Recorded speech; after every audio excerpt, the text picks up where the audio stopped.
আমাদের যৌবনটা হলো এই উদ্বেলিত পড়ে যায়, কথা বোঝেন না? যৌবনে যদি গ্রোথ থাকে, এই জন্য যুবকেরা বুঝতে পারে না কি পড়ে যাচ্ছে।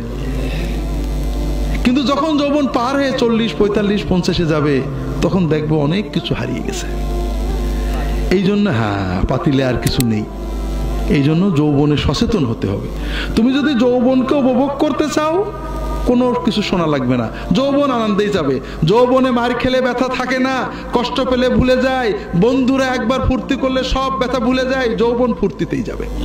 কিন্তু তুমি যদি যৌবনের পরে জীবনকে ভোগ করতে চাও, 40 শুধু নয়, 50, 60, 70, 80 সেই জীবনটা তুমি সুন্দর করে কাটাতে চাও, তাহলে এখনই সচেতন হতে হবে। একটা হলো নামাজটা ভালো করে ধরতে হবে। নামাজ পারি না পারি হাজিরা দিতে হবে, নামাজ শিখতে হবে, বুঝে নামাজ পড়তে হবে, নামাজের ভিতরে আল্লাহর কাছে চাওয়া শিখতে হবে।